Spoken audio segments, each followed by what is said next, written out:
Imagine this. You're lying in a room without electricity, without screens, without even a clock to tell you what time it is. The air smells faintly of smoke from the hearth, and beyond the shuttered window, the village is silent except for the wind brushing through the thatch. Somewhere far off, a rooster confuses the moon for the sun. It's midnight, or maybe not quite, but you're awake. And that's completely normal. Before the modern world invented alarm clocks, caffeine, and 8-hour work schedules, humans slept differently. They didn't drift off once and wake up with the sunrise.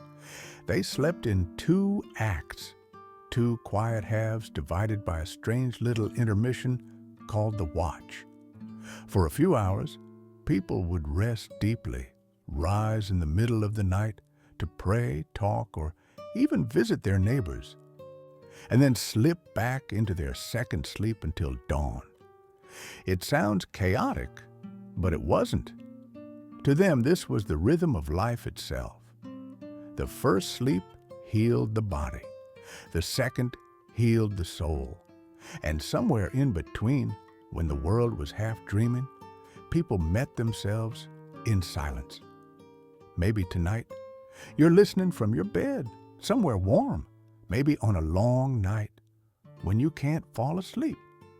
Tell me, where are you tuning in from? I always love hearing where these stories travel. Centuries ago, the night was longer. People feared it, respected it, and shaped their routines around it. As dusk fell, peasants shut their doors against the cold. The smell of wet straw filled the air. Children huddled close to their parents, dogs curled at their feet, and the last ember of the hearth glowed like a tiny promise that morning would return. They called it first sleep. It came soon after sunset, 4, maybe 5 hours of thick, dreamless rest. Then, somewhere around midnight, something curious happened. People simply woke up, not startled, not restless, just awake, as if their bodies knew it was time to stretch, stoke the fire, check the animals, or whisper a prayer to St. Nicholas for protection. This hour of wakefulness was called the watch.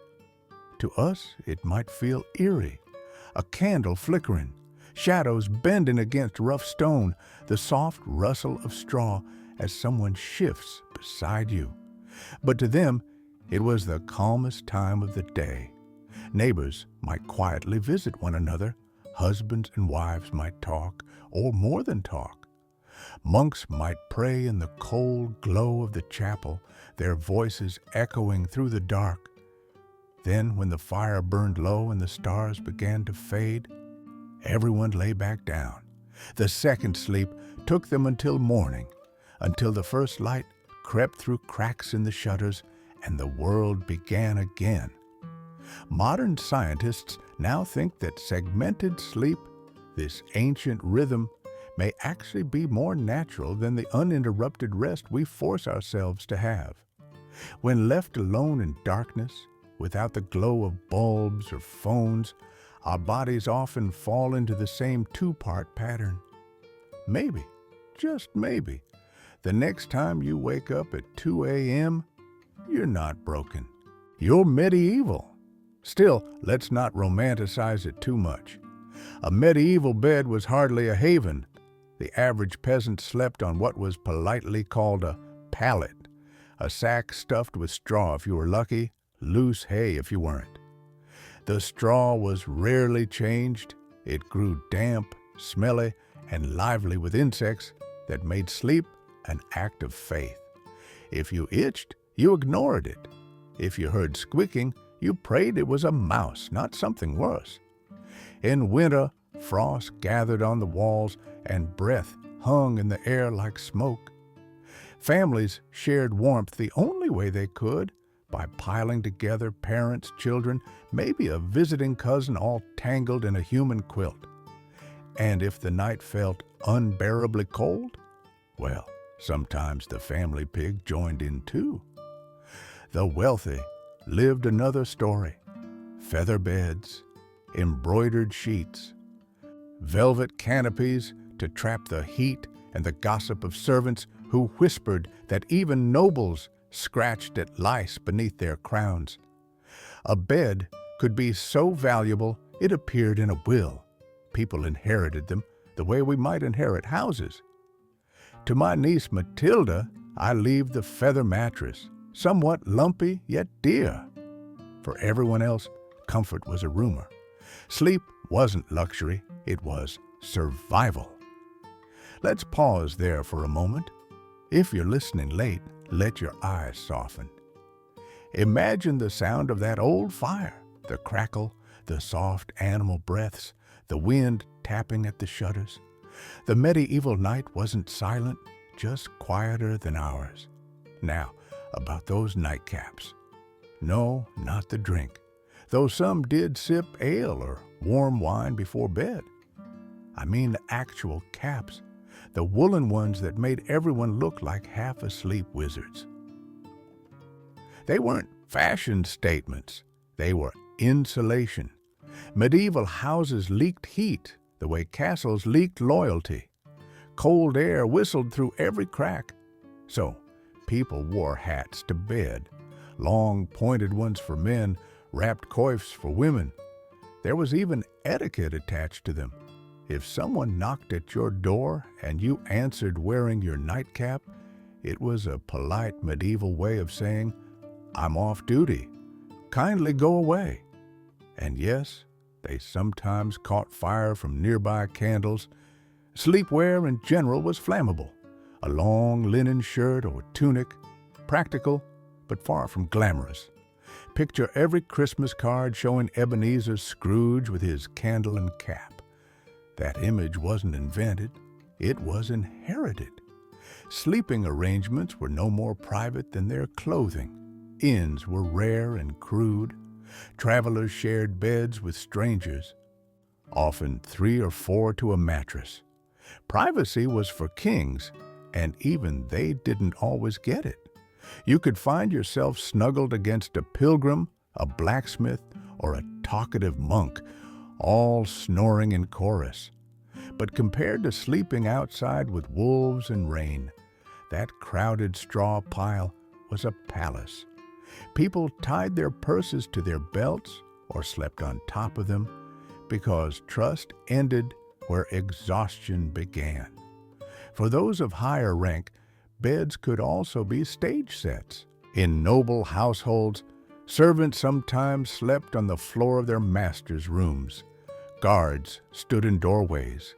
Curtains around the bed offered an illusion of privacy, like a theater's velvet drapes hiding an audience of ghosts. And every night, before anyone closed their eyes, they prayed. Because in the medieval world, sleep wasn't just rest, it was a rehearsal for death. You could die in your sleep from illness, fire, or demons, or so people believed. The popular bedtime prayer, "If I should die before I wake," wasn't poetic. It was literal. Children learned it young. Adults whispered longer versions, pleading for protection from devils, nightmares, and divine judgment. They feared the darkness not only because of what hid outside, but because of what stirred inside their own souls. To sleep was to surrender control. And surrender was always dangerous. Some believed dreams were divine messages. Others thought they were temptations from hell. A good dream could be a prophecy, a bad one, a warning. Monks wrote down their visions. Theologians debated whether sinning in a dream counted as sin in real life. Imagine the anxiety of that bedtime. "Forgive me, Father, for the things I might dream tonight." Still, the night also offered beauty. In those quiet hours between first and second sleep, some people claimed to feel closer to God. The world paused. Time itself seemed to breathe, and for a moment, the boundary between earth and heaven blurred like candle smoke. Others found a different kind of intimacy, Medieval medical texts, yes, there were such things, advised couples that the watch between sleeps was the best time for affection. The body, they said, was rested, the mind peaceful, a very delicate way of saying less arguing. When morning finally came, it wasn't always gentle. Roosters crowed, fires crackled back to life, and the cold crept into every uncovered corner. People rose stiff, scratching, half frozen, and thankful they had survived another night. Next time your own sleep breaks at midnight, think of them, of the peasants shifting in the straw, the monks chanting in stone halls, the nobles adjusting their caps under heavy quilts. The world has changed, but the darkness between dreams is still the same. Imagine opening your eyes to a room that's colder than the air outside. The fire has long since died to gray whispers, and the only warmth comes from the living shapes beside you. Someone's breath fogs the air. A child's foot presses against your knee. A dog shifts near your legs, sighs, and goes still again. This was morning in the Middle Ages, not sunlight streaming through windows, but slow shivers, the sound of roosters and the scent of smoke and hay. People didn't sleep alone. It wasn't considered healthy or safe or moral. Sleeping alone was strange, suspicious even. The night, after all, belonged to the devil, or so they believed. Being alone meant vulnerability to temptation, or worse, to spirits that prowled when candles went out. So most families, even grown children and their parents, slept together in a shared space, if not the same bed. In small cottages, that meant one room for everything: eating, praying, sleeping, birthing, dying. The hearth in the center glowed faintly, its embers watched by whoever woke first during the watch. Around it lay people and animals alike. Dogs, chickens, pigs, goats, each creature part of the night's fragile warmth. And no one thought it odd. A cow in the corner could raise the room's temperature by a single degree, just enough to keep frost from forming on your blanket. A pig, solid and warm, might sleep near the fire. Chickens wandered freely, muttering softly like insomniacs. In the harsh winter months, this shared heat was a matter of survival. Of course, that also meant smells. The sharp scent of manure, damp straw, bodies that hadn't seen soap in weeks, children who wet the straw, animals who stepped where they pleased.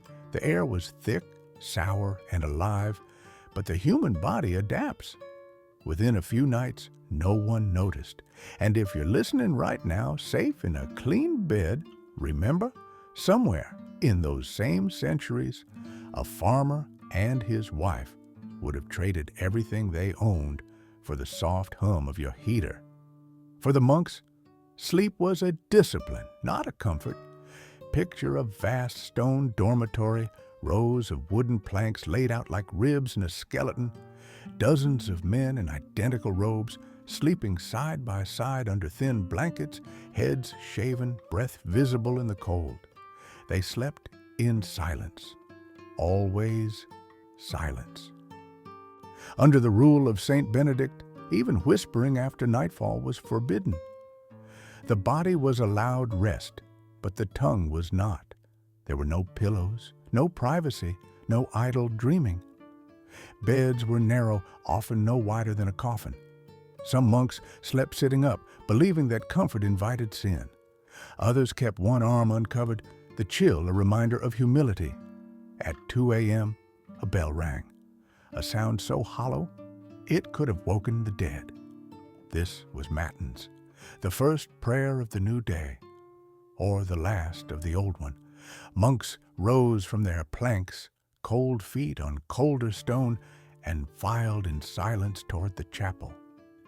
Their chants echoed through arches and corridors, a tide of Latin prayers rolling into the darkness. Some nodded off mid-verse and were punished later for spiritual laziness. Others sang through tears of exhaustion, convinced that every ache in the flesh purified the soul. It's strange to think of prayer as endurance, but that was what sleep meant for them, a test. Every night they surrendered to fatigue but refused to enjoy it. In the cities, things weren't so pious. Travelers sought beds in inns that promised comfort but delivered chaos. For the price of a coin, you might find a space in a shared bed. That space might already contain someone else. Maybe two someone else's. You climbed in quietly, careful not to wake the others, and tried to sleep without thinking about whose shoulder you were touching. Strangers snored, coughed, muttered dreams. Someone rolled over and knocked your candle to the floor. Privacy was a luxury reserved for nobility. For everyone else, the night was communal. A London traveler once wrote that he shared a bed with a butcher, a monk, and a woman who snored like a thunderstorm. It wasn't unusual. Inns were loud, crowded, and alive with smells of wine, sweat, and stew, but no one complained. To sleep indoors was fortune. To wake up with your purse still tied to your belt was a miracle. And yet, for all the discomfort, people adapted rituals of care. Before bed, someone checked the door latch and whispered a charm against spirits. A mother drew a cross in the ashes of the hearth. The children recited a prayer to their guardian angel. In that world, faith was as real as fear. When they finally slept again, second sleep, the world felt smaller, safer, almost holy. The darkness outside was vast, but within those stone walls or timber huts, the night belonged to them. Dreams came often, some vivid, others terrifying. Medieval people didn't dismiss dreams as random. They saw them as messages from beyond. A dream of fire meant hell, of water, purification or death, of a black dog, bad omen, of angels, perhaps a warning disguised as mercy. Monks kept dream journals, confessing visions to their superiors. Peasants, unable to write, shared theirs at dawn over bread and ale. I saw my father, someone might say, and he asked me to light a candle for his soul. Dreams carried duties. Ignore them, and you invited misfortune. Even love could haunt sleep. Troubadours wrote songs about lovers visited by their beloveds in dreams, only to wake to the cold of empty sheets. Superstition blurred the lines between the dream world and the real one. To them, sleep was not escape. It was another landscape of the same world, just quieter. Let's drift there for a moment. Imagine the sky outside, dense and dark. The moon, not a comfort, but a ghostly lantern. Somewhere in a monastery, bells toll again. Somewhere else, a dog barks at nothing and a farmer pulls his blanket tighter. The medieval world never really slept. It just took turns resting. And when morning broke, thin light spilling over frozen fields, they rose with stiff bodies and grateful hearts. Whatever the night had brought, dreams, prayers, fleas, or silence, they had survived it. The rooster crowed. The bread was broken. The cycle began again. So if you're awake right now, somewhere between your first and second sleep, don't fight it. You're just keeping the oldest human tradition alive. They believed the night wasn't empty. It had rules, creatures, and consequences. To close your eyes without protection, spiritual or otherwise, was to risk becoming prey to what they called the spirits of sleep. By the glow of the hearth, people whispered about demons that pressed upon your chest, stealing your breath. They called it the mare, from which we get the word nightmare. In old folklore, she wasn't just a bad dream, she was a being, a shadow that slipped through keyholes, crouched on the sleeper's ribs, and left you gasping for air. When modern science later called it sleep paralysis, it sounded neat and harmless, but for centuries, those waking moments, half in a dream, half awake, were terrifying proof of the devil's presence. A woman who woke unable to move was said to be visited by a hag. A man who dreamed of suffocating might have been cursed. Families placed iron scissors beneath pillows to keep demons away, or drew chalk circles around children's cradles. And if the child cried at night, they said the fairies had pinched it. Imagine trying to sleep with that in mind. The dark wasn't peaceful. It was charged, watchful, alive. Sometimes people believed these creatures came because of sin. Others thought they came for no reason at all, as if drawn by weakness. Witches, they said, could visit you in spirit form and ride your body through the night. The witch's ride was an explanation for bruises, scratches, or dreams too vivid to ignore. And yet, for every superstition of fear, there was one of comfort. You could hang rosemary near the bed for good dreams. You could whisper the Lord's Prayer backward, though only if you truly believed it worked. If you were afraid of the mare, you could place your shoes by the bed with the toes pointing outward. The demon, they said, would follow the shoes instead of finding you. A good night's sleep, in other words, depended as much on faith as on betting. If someone slept too soundly, too long, people grew suspicious. The devil, they thought, tempted the lazy through comfort. Monks preached that sleep was a thief of virtue. Too much sleep, wrote one friar, makes the soul heavy and slow, as if drowned in flesh. But how much was too much? They never agreed. A peasant could barely afford 6 hours before dawn demanded his back. Nobles, meanwhile, lingered in bed till midday, curtains drawn, servants keeping out the chill. In royal courts, the bed itself became a symbol of power. Imagine the chambers of a 15th century noble, enormous four-poster beds carved from oak, canopies thick enough to trap the scent of perfume and sweat, velvet curtains tied with cords of gold, a fire roaring in a marble hearth, shadows dancing on tapestries of hunts and angels. These beds were so massive that it took several servants to make them each morning. Sheets were perfumed with lavender or rose water, feather pillows fluffed daily. To sleep, there was a ceremony, and yet even kings feared the night, because no bed, no matter how soft, could keep out death. It came quietly, often in sleep, often without warning.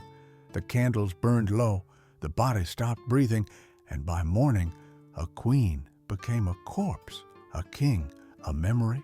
That's why people prayed before closing their eyes, to make peace with the possibility that they might never open them again. When Queen Elizabeth I's maids entered her chamber on her final morning, they found her still seated upright, as if she'd fought off the idea of lying down altogether. "I am not made for sleep," she once said. "I must keep watch." She wasn't alone in that thought. For centuries, sleep was an uneasy truce between body and soul. Doctors claimed the humors, those fluids that governed health, shifted during the night. If one lay too flat, bile might rise or melancholy pool in the brain. So many slept propped up by pillows, half sitting, to balance the humors. Superstition and science blurred. The body was a mystery, and dreams were its language. A dream of red signified anger, of green, envy, of white, purity. If you dreamed of teeth falling out, Someone close to you might die. If you dreamed of falling, you had sinned. People sought explanations wherever they could find them. The clergy saw sin, the physicians saw imbalance, the poets saw poetry, but the night didn't care. It held everyone equally, poor, rich, sinful, saintly, and in that darkness, even enemies shared the same silence. Let's pause there for a breath. Imagine the sound of that silence. No cars, no clocks, only the creak of wood, the flick of a mouse tail, the faint snore of someone half buried in straw. Now imagine a candle burning in the corner, its light trembling like a living thing. Someone whispers a prayer. The air smells of smoke and cold iron. Outside, frost silvers the thatch. The stars watch through cracks in the roof. For a few moments each night, time stopped moving. The world became still enough to hear your own heartbeat. And then the dreams came, dreams in which angels walked through gardens or demons through doorways, dreams where lost lovers returned or future battles were foretold. People woke shaken, convinced that heaven or hell had spoken to them directly. Even doctors advised listening to dreams. Attend to your visions, one 14th century physician wrote, for God speaks to man in slumber, when the body is silent and the heart listens. But not every vision was holy.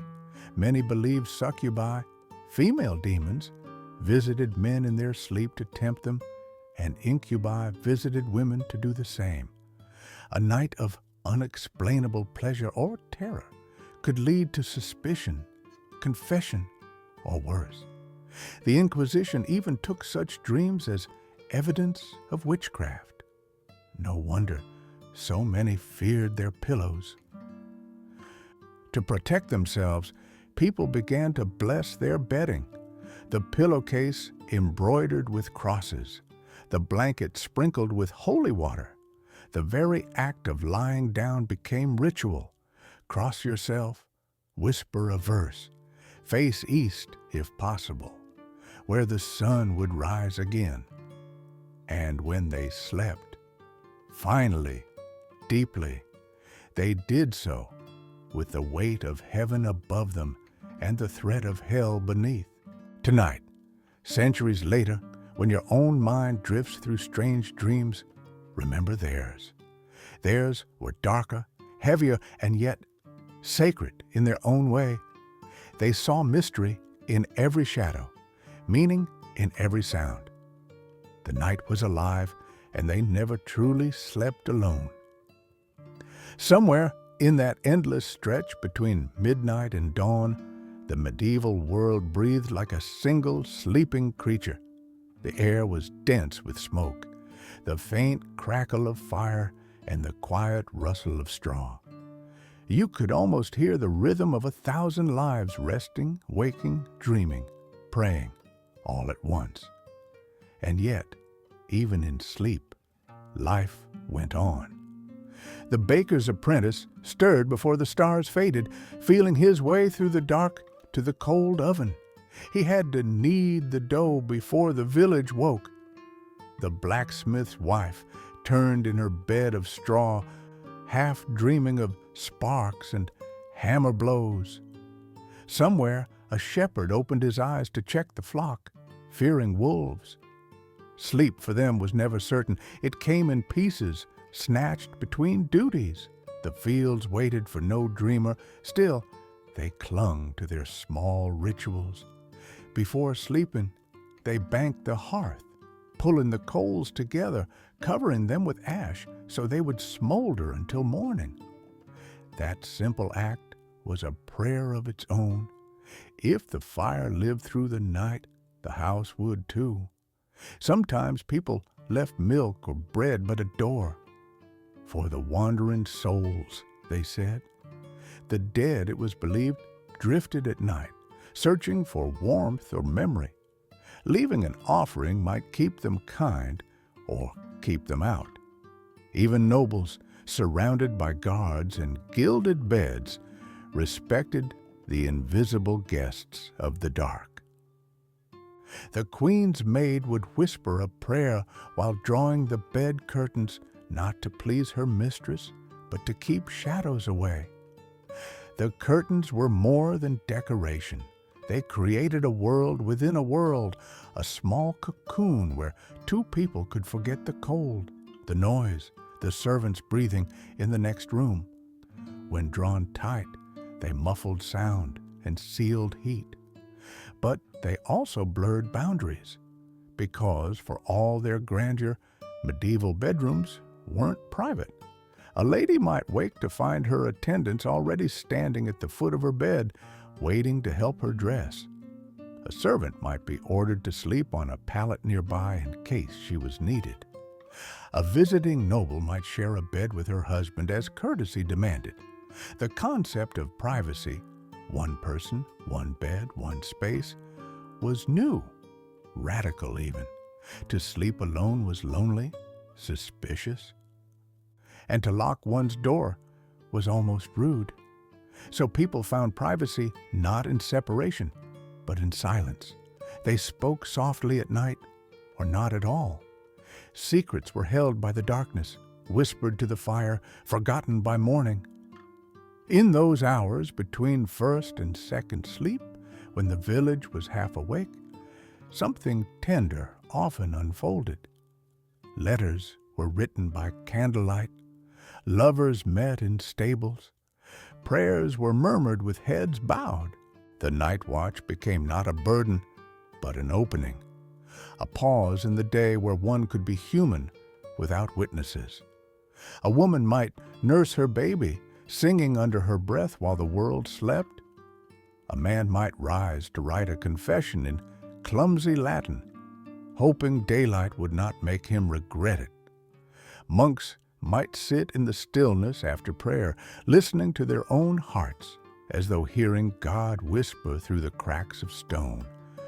Night softened everything: the cruel master, the weary servant, the terrified child.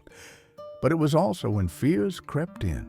Fire, the greatest comfort, was also the greatest threat. A spark too close to straw could turn an entire street into ash before dawn. Every town had stories of nights when people woke to screams, to smoke, to the blinding glow of roofs collapsing.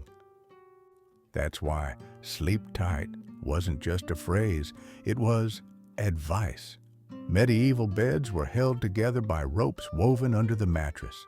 You tightened them before sleep so you wouldn't sink too low. Too loose and you'd wake sore, or worse, tangled. Too tight and you might roll onto the cold floor. If a fire broke out, those same ropes could trip you as you fled.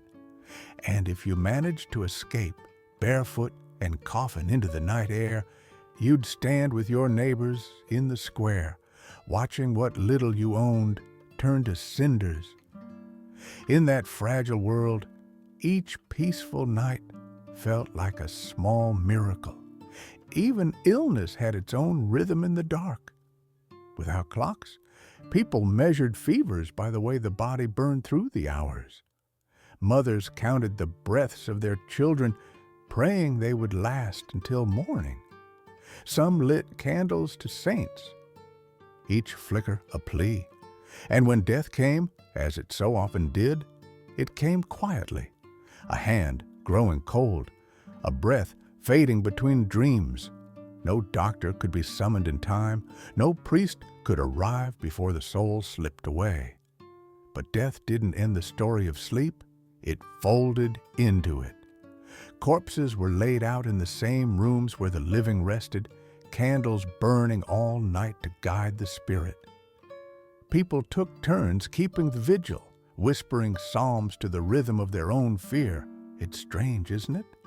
The same flame that warmed them, fed them, lit their prayers, was also the flame that burned their dead, and yet they kept lighting candles. They never gave up on the light. By dawn, smoke hung in the rafters like fog. Roosters called. Someone stirred the ashes. The world creaked awake, life, death, faith, and fear all shared the same bed. When historians look back, they see statistics, architecture, rituals, but if you could step into one of those mornings just once, you'd find something simpler: the faint smell of smoke, the soft hum of voices, the quiet relief that the night was over. It's a relief that hasn't changed in 1,000 years. We like to think we're far from them now, with our lamps and locks, our separate beds and soundproof walls. But when your phone screen dims and the room falls silent, you feel it, the same ancient breath that moved through their darkness too. The night has always been a mirror. It shows us what we are when no one's watching. So, as you lie there, maybe listening to the hum of your own world, the fridge, the streetlight buzz, a train in the distance, remember, they too listened to their world breathe. Theirs just sounded different. Wood, wind, heartbeats, and a whisper that sleep was never just rest. It was a truce with the dark. There was one kind of night people feared more than frost or hunger, the kind filled with too much thinking. When sleep refused to come, the mind turned dangerous. They called it white night, the vigil of the restless. And they did not trust it. To lie awake was to invite the devil into your thoughts.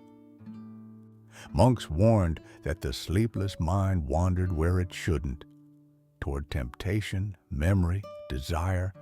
A peasant might rise to pray, to silence whatever voice spoke in the dark. A noble might pace his chamber, convinced that the flickering shadows whispered his sins back to him. Because in those hours between the first and second sleep, the night was listening. People tried to resist wakefulness with ritual. Some whispered a prayer to Saint Dymphna, patroness of troubled minds. Others counted their heartbeats or recited psalms until words became lullabies. Herbal remedies, poppy, valerian, hops, were steeped in wine or milk to quiet the nerves. But sometimes sleep didn't come, and when it didn't, people wondered why. Maybe a sin unconfessed, maybe a curse. Maybe someone thinking of you too intensely. Love and witchcraft were not so different in their eyes.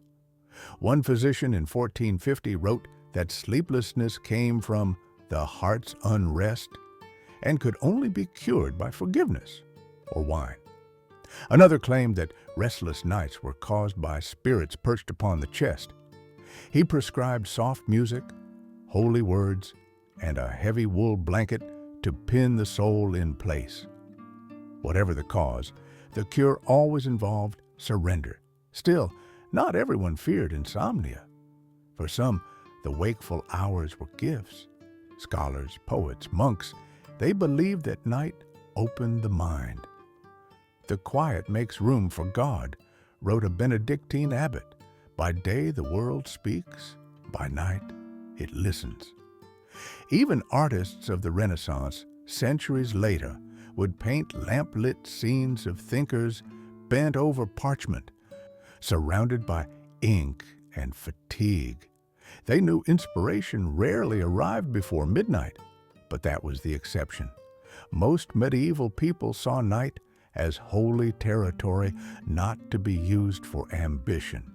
The hours between sleeps were for prayer or contemplation, not for greed, not for lust, not for schemes. And yet, they were human.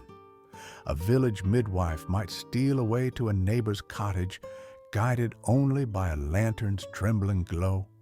A young man might slip from his pallet, cross the yard, and tap on a shutter he shouldn't. A monk might wake from a dream so vivid he spent the rest of his watch begging forgiveness. The church noticed. It always did. Canon law forbade idle talk or visitations after dark. Monasteries were locked at night. Towns imposed curfews. A bell rang at dusk, warning everyone to go home. The curfew bell comes from couvre-feu, meaning cover the fire. After that, wandering was sin unless for mercy or death. But the human heart never obeyed bells for long. There are court records from England in which neighbors testified to unlawful walking at night. That phrase could mean anything: thieves, lovers, witches. The punishment was usually public shame, though sometimes worse if lust or sorcery were suspected. Still, even those who followed the rules couldn't escape the whispers of their own dreams. One chronicler wrote of a woman who dreamed her husband would die by drowning. She begged him not to go fishing the next day. He laughed, went anyway, and never came back. For the rest of her life, she refused to sleep without a candle burning beside her bed. So the dreams cannot hide, she said. Dreams carried weight. They shaped choices, marriages, even wars. Kings consulted interpreters before battle. Peasants sought omens in the moon. The difference between vision and madness was only who was listening. But not all dreams came from God. Many believed the devil used sleep to enter the mind, to whisper desires too shameful for daylight, to lure souls toward sin. That was why even the most innocent dreamers woke trembling. Monks confessed their dreams as though they were deeds. A nun might fast for days after a vision she could not explain. And in a world where thought and sin were often one and the same, the bed became a battlefield. Still, in that battle, there was beauty. Because when you fear your own mind, every peaceful dream feels divine. Imagine it. You've survived a day of labor, of hunger, of cold. You lie down, wrap yourself in the scent of wood smoke, and drift. You dream of a sunlit field, a child laughing, bread warm from the oven. When you wake, the dream fades, but the warmth lingers like grace. They believed such dreams were small blessings sent to remind you that heaven still remembered your name. Others sought such mercy more directly. Pilgrims traveled to shrines where saints were said to cure nightmares. They slept on holy ground, wrapped in cloaks, praying that their dreams might be cleansed. In the morning, they offered coins or candles in thanks. Some reported miracles, visions of saints, messages of healing, forgiveness in dreams that felt realer than waking life. Perhaps the night was not cruel after all, only honest, because in its silence, it showed people exactly what they were: frightened, fragile, hopeful. And in that fragile hope, they found faith. Faith not in comfort, but in endurance, in surviving till dawn. So the next time you lie awake at 3 a.m., heart restless, mind circling, think of them: the monks whispering psalms in dark halls, the mothers holding candles beside sick beds, the shepherds staring into fog, waiting for the sky to lighten. They didn't have alarms or sleep studies, but they knew something we've forgotten: that wakefulness is not failure. It's part of the night's rhythm. And maybe, just maybe, the night keeps us awake sometimes not to punish us, but to remind us that even in stillness, we're alive. The line between night and prophecy was never clear. In the medieval mind, dreams weren't just private imaginings. They were windows. Some opened toward heaven, others toward the abyss.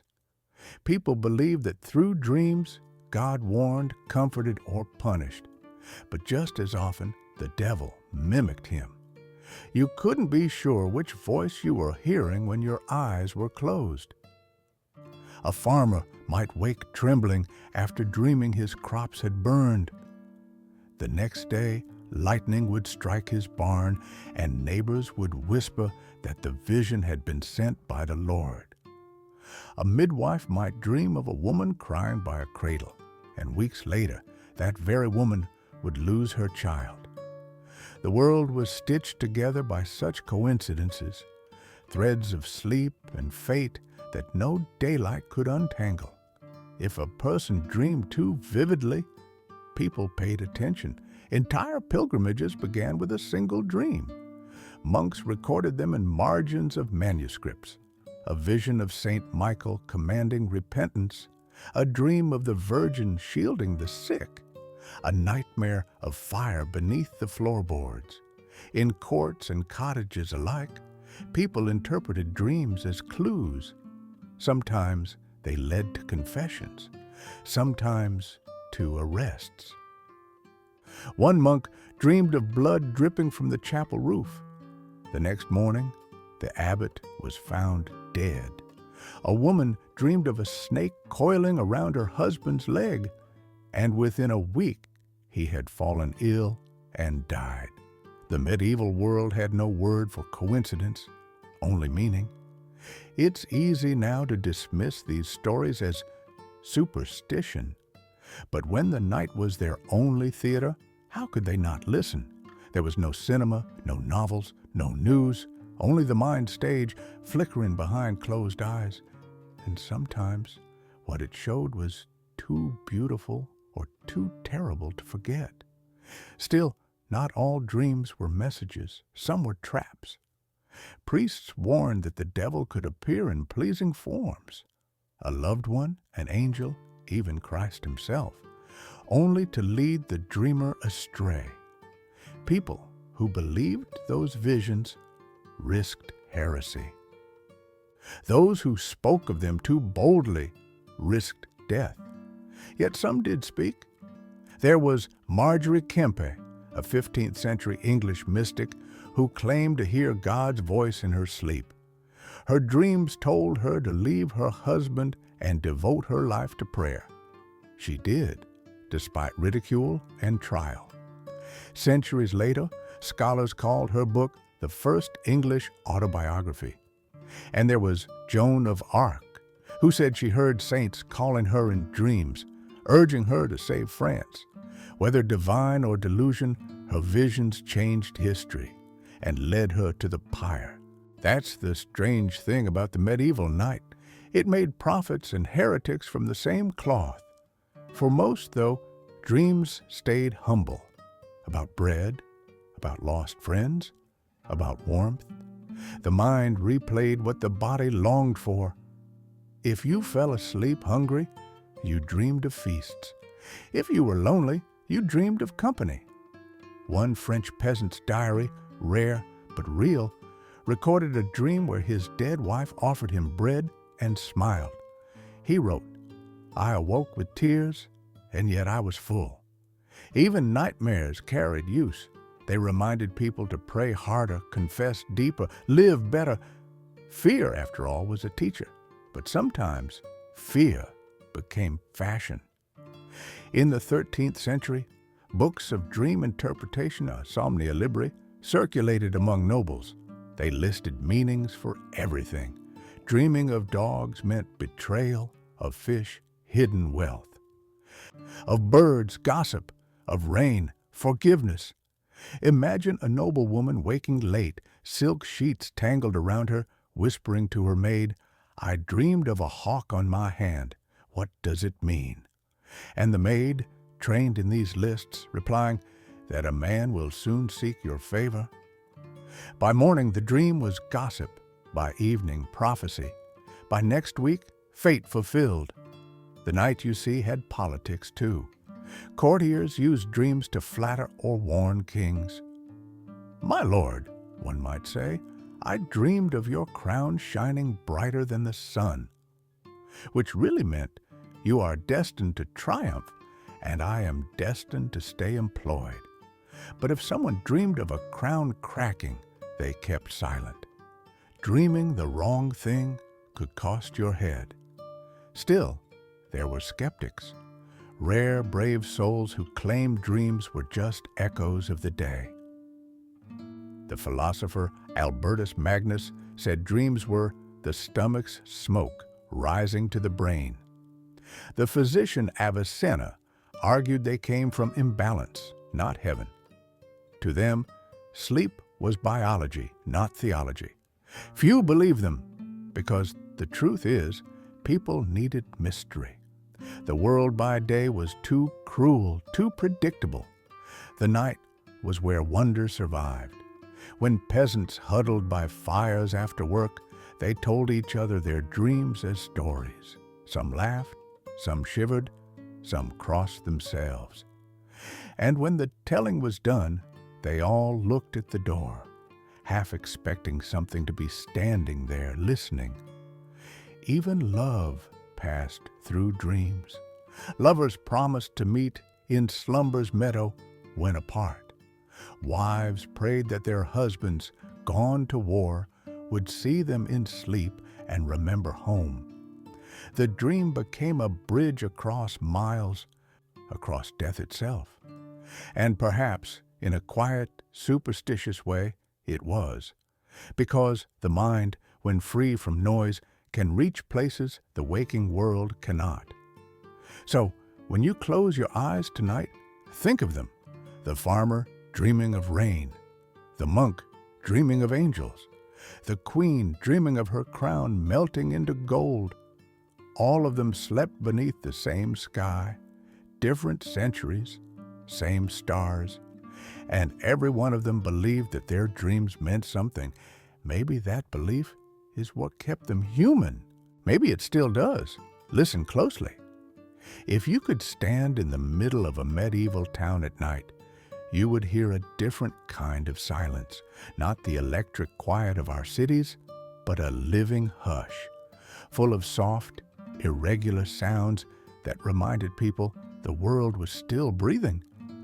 The low groan of wooden beams shifting in the cold, a horse stamping in the stable, the distant splash of a bucket in the town well, wind against shutters, church bells sighing once for the hour, dogs barking in a chain of warning 1 yard to the next, and above it all, the sound of human sleep, snoring, turning, murmuring through dreams. The whole town sounded like one great sleeper turning under a single blanket. By law, the streets were supposed to be empty after curfew. But if you waited long enough, you'd see shapes moving. The watchmen, lanterns swinging from their belts, checking for thieves and fire.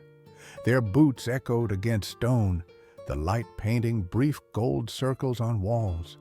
Sometimes they sang, a simple tune to keep themselves awake, to tell others, "I'm here, you can sleep."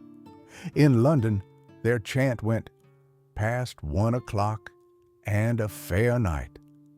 It drifted through shuttered windows, half lullaby, half warning. To live in such a world was to know darkness intimately. The moon and stars were not decorations, they were clocks, guides, even companions. People watched them as we watch the screens. A peasant could tell time by the height of the moon, by the tilt of Orion's belt. And when clouds hid the sky, true blackness fell. A blindness modern eyes can't imagine. You couldn't see your hand in front of your face.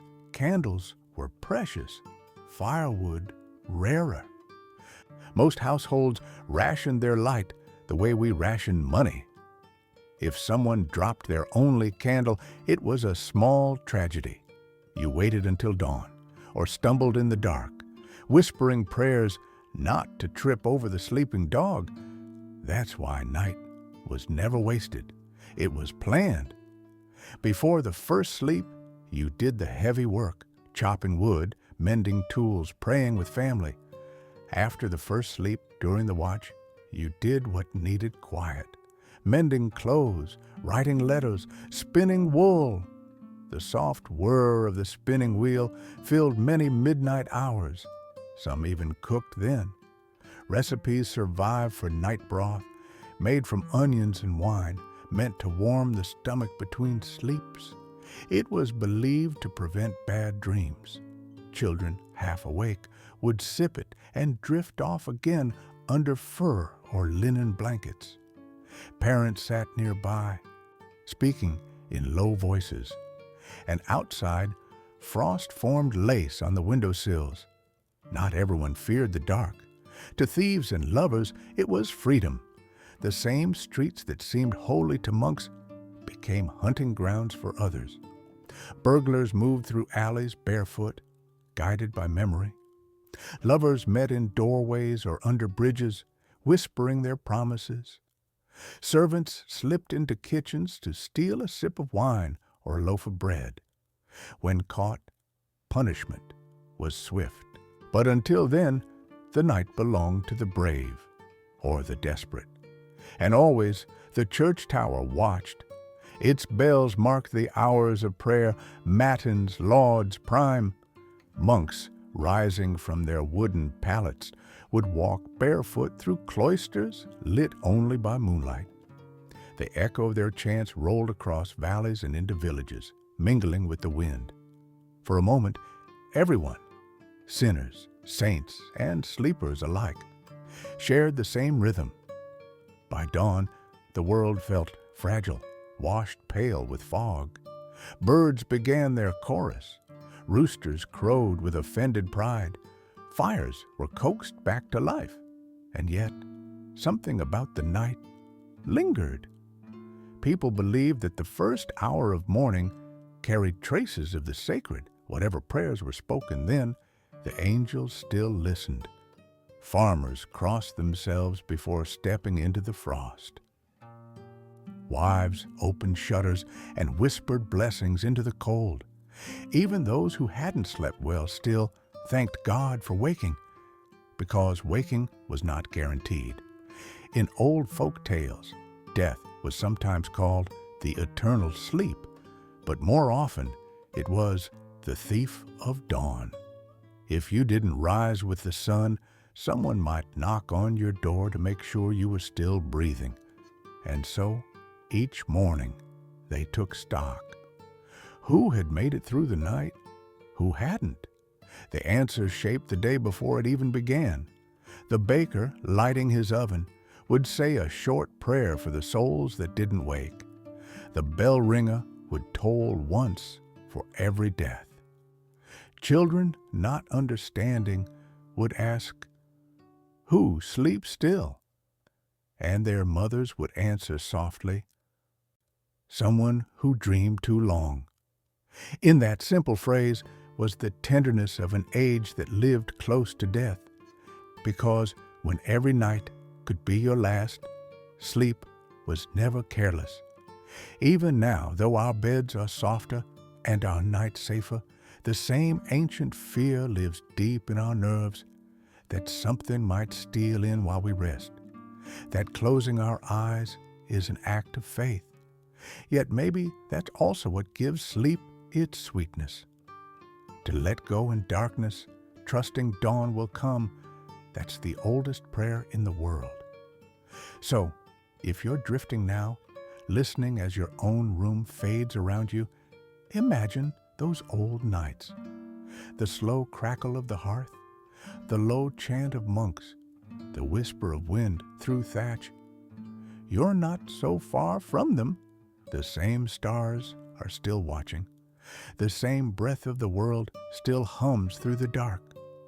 Sleep, in the end, is the one tradition we've never lost. There's a quiet vocabulary that only existed in the dark. Words that meant nothing under sunlight suddenly came alive after dusk. Words like gloaming, matins, cockcrow, watchfire, bedfellow. Each carried an entire rhythm of life, one that vanished when candles replaced stars.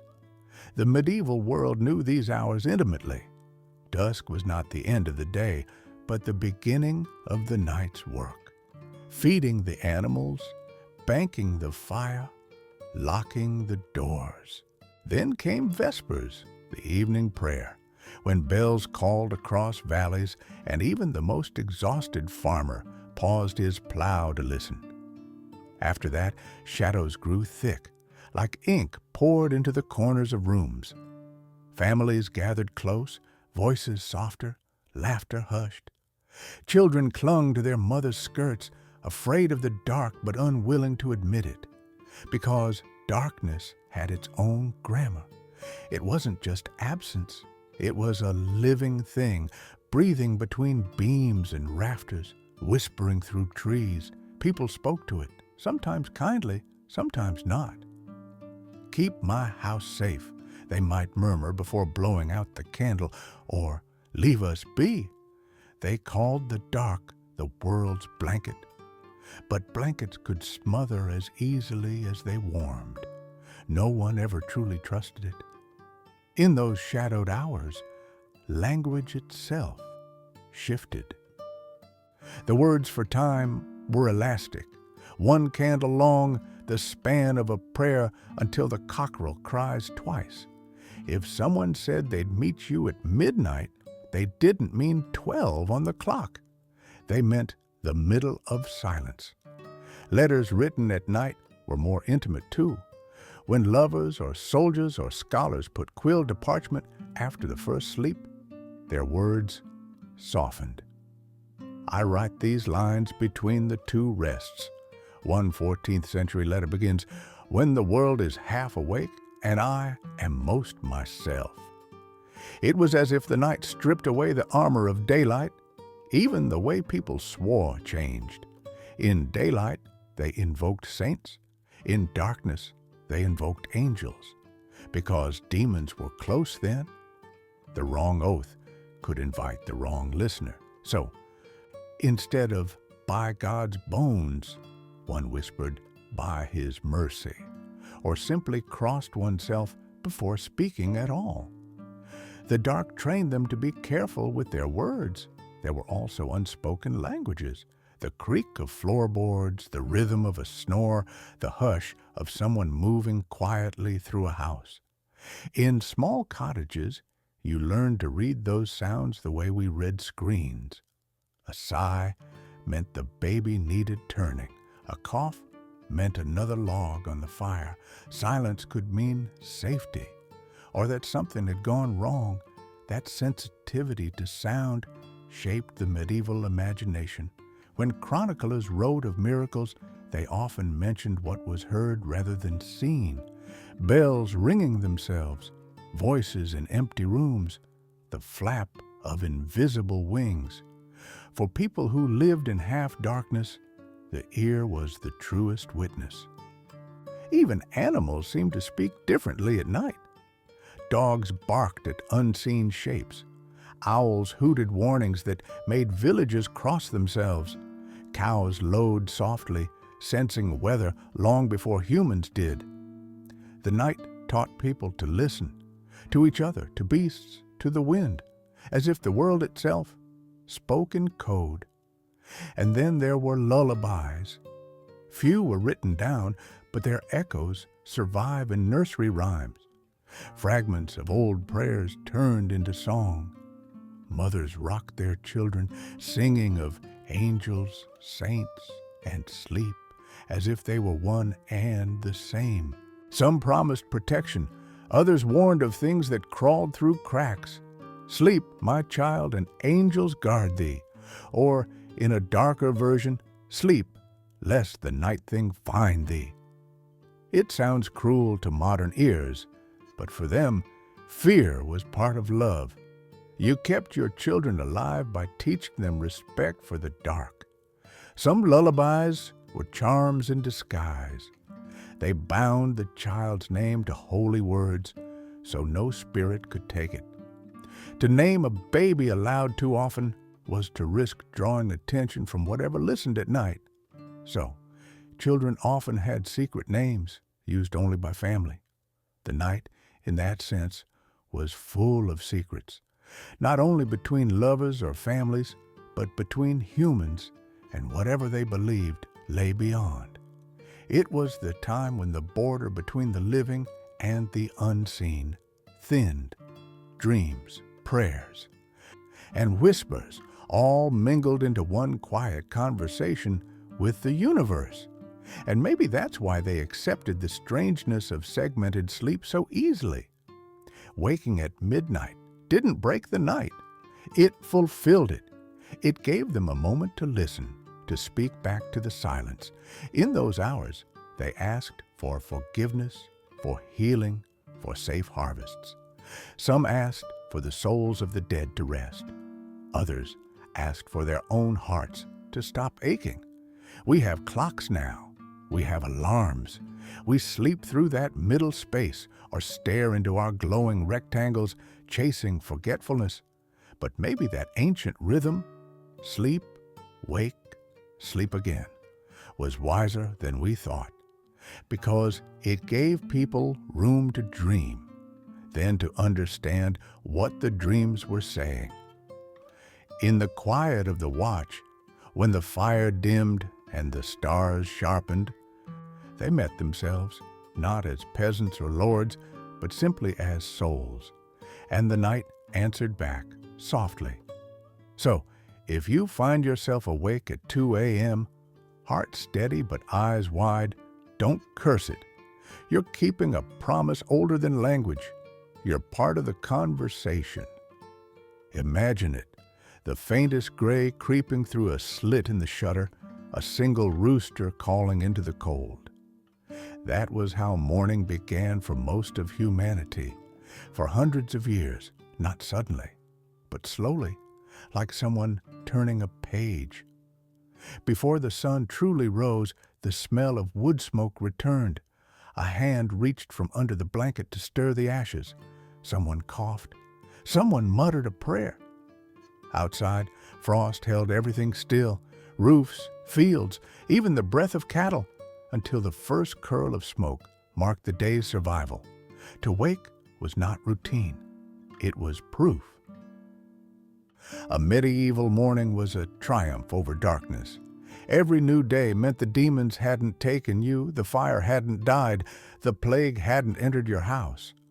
When people whispered, "Thanks be to God," they meant it. The rooster's crow was both alarm clock and benediction. The first thing many did would kneel on the cold floor and say prime, the prayer for dawn. Its verses promised light, begged forgiveness for what might have happened in dreams, and asked for strength against temptation. Children rubbed sleep from their eyes and listened to their parents whisper these words. Even if they didn't understand, they learned the rhythm, a slow murmur rising and falling with the crackle of the fire. In noble houses, the routine was grander. Servants entered quietly bearing candles and water. Curtains were drawn back, shutters opened, and the first pale light touched tapestries of saints and battles. A lady's maid would say, "The day is born, my lady," as though it were a living thing. But outside the manors, mornings were colder, simpler, more honest. Peasants woke with stiff limbs, joints aching from the straw. They dressed in half-darkness, wrapping wool cloaks around themselves before facing the fields. The animals always came first, cows to be milked, horses fed, fires stoked for porridge. Bread from the night before, stale but welcome, was dipped in ale or milk. It wasn't breakfast in our sense, more a reminder that you'd lived through another night of uncertainty. Some mornings were marked by sound alone. Church bells rolling through fog, calling everyone to lauds, the praise prayer. Their echoes carried miles over frozen ground and half-asleep villages. Even those too tired or poor to attend paused for a moment, because when bells spoke, the world listened. It was the one sound that tied every soul together. The night had been private, but the morning belonged to the community. Doors opened. Voices greeted neighbors. "You woke?" someone would say. Not a question, but a small celebration. And yet, even daylight couldn't wash away all traces of the night. In those first hours, dreams still clung like mist. Some people shared them over breakfast, omens, jokes, half-remembered fears. Others kept them secret, as if to speak them aloud might give them power. There was a saying, "Tell a good dream before the sun, and it will flee. Tell a bad one, and it will follow you." So most stayed silent. Instead, they focused on the practical miracles, fire catching again, water thawing, bread rising. They saw grace in each of these because every one of them could fail. A wet log, a broken bucket, a bad loaf, all tiny disasters when survival balanced on so little. And through it all, the world brightened. The frost melted on the eaves. Children chased chickens. Smoke lifted like a blessing. The cycle had turned again. Darkness yielding to light, fear to motion, dreams to hunger. For monks, the transition was stricter. Their dawn prayer prime was followed by work, copying texts, tending gardens, ringing bells for the waking town. They moved through routine like clockwork before clocks existed. The rhythm of prayer was their calendar, sleep their punctuation. Some chroniclers wrote that monks envied peasants their simple mornings, the earthy smells, the freedom to see the sunrise. Others pitied them, believing the laboring classes never had time for the soul. But both knew this truth. Morning was mercy. If the night revealed the unseen world, demons, dreams, the whisper of death, morning restored the visible one. It reassembled the body, the face, the chores, the neighbors. It was reality's return, sometimes gently, sometimes harshly. Still, something sacred remained in that moment between the two, before speech began, before tools clanged, when breath and fog looked the same. That was the hour of grace. Old poems called it God's breath upon the earth, the first warmth that stirred the sleeping soil, that made roosters call, that sent monks to chant and children to stretch. If you could stand in that light, you'd understand why people loved it fiercely. After a night that might have brought anything, fever, fire, fear, the dawn was a promise kept. And every time it came, it felt like forgiveness. It's easy to forget, now that we chase mornings with alarms and screens, that dawn once felt like a miracle. But maybe that's why these stories linger, to remind us that waking up was never guaranteed, and that light, once lost, was always worth celebrating. So if you ever rise too early, the world's still dark, try this. Don't turn on the light just yet. Listen, there's an echo even now of how it used to be, the breath of an ancient silence, the sigh of warmth returning. That's the sound of the first human prayer, and it's been whispered every morning since the world learned how to sleep. There comes a moment just after the sun climbs above the horizon when shadows lose their edges. The smoke rises straight instead of curling. The birds, busy and ordinary, erase the last traces of magic. And for people of the Middle Ages, that was when the night truly ended, not with the light itself, but with forgetting. Because the night wasn't meant to be carried into the day. It was a realm apart, a place where prayers were whispered, fears confessed, and hearts briefly uncovered. When dawn came, they folded that world away like a letter they dared not read twice. And yet, the night left marks. The ashes in the hearth, the half-emptied cup, the crease on a page where someone had paused mid-thought, too drowsy to go on. The candle stub, its wax hardened in strange shapes, a small sculpture of fatigue. Even the smell of smoke in the air held memory, faint but stubborn. To modern eyes, those details seemed simple, but to them, they were evidence of survival. The proof that the night, with all its whispers and demons and silences, had passed without claiming anyone knew. For the medieval soul, survival was never casual. It was victory. Every night could have been the last, because fire, illness, sin, or sorrow waited behind every door. But each dawn renewed the contract between heaven and earth. One more day granted, one more chance to live rightly before the next darkness. And so the cycle went on. People worked beneath the same sun they'd prayed for only hours earlier.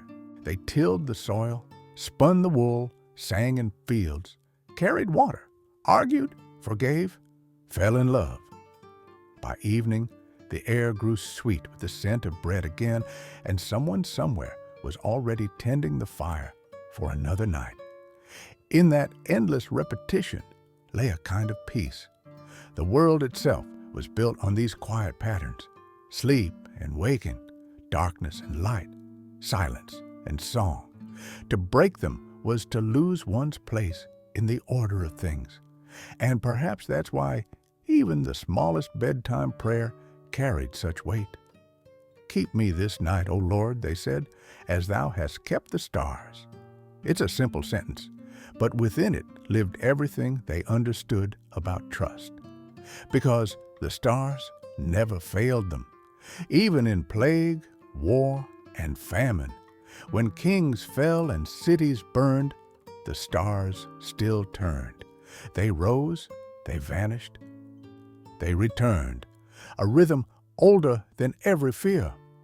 When people looked up before sleep, they didn't just see light. They saw promise, a cosmic lullaby, proof that something far larger than their tiny candle-lit lives kept watch. And maybe that's why the memory of those nights still hums inside us, even now. We, who sleep on foam and linen, with locks and heaters and endless artificial dawns, still feel the old pull of the dark. That strange, ancient knowing that the world quiets for a reason, that rest is both surrender and faith. Close your eyes for a moment and imagine it again. A wooden house breathing in the cold, the slow pop of embers, the whisper of wool against straw, someone murmuring a prayer, a dog shifting its paws in sleep, the faint smell of bread waiting for morning. That was life, fragile, fleeting, and somehow enough. They didn't need to conquer the night. They learned to live inside it, to share it with fear, with wonder, with dreams that spoke in riddles and mornings that answered softly. And when those people died, as all people do, their children lit the same fires, whispered the same prayers, and slept beneath the same indifferent stars. The world kept turning, and the rhythm continued until even the memory of segmented sleep faded into history. But it's still there, beneath us, hidden in our wiring, waiting. Because when you wake at 2 a.m. for no reason at all, when you sit in that half-silence feeling both alive and ancient, you're hearing it, the old pulse of humanity keeping its secret watch. You're not broken. You're remembering. You're part of the same long night that carried every soul before you through fear, love, prayer, and dawn. And if you listen closely, through the hum of your room, through the soft rhythm of your own breath, you might just hear it. The world, sleeping in two pieces again, half dreaming, half awake, waiting for morning, waiting to begin once more, so rest now. The night knows your name, and like all who came before you, you are safe beneath its quiet sky. The end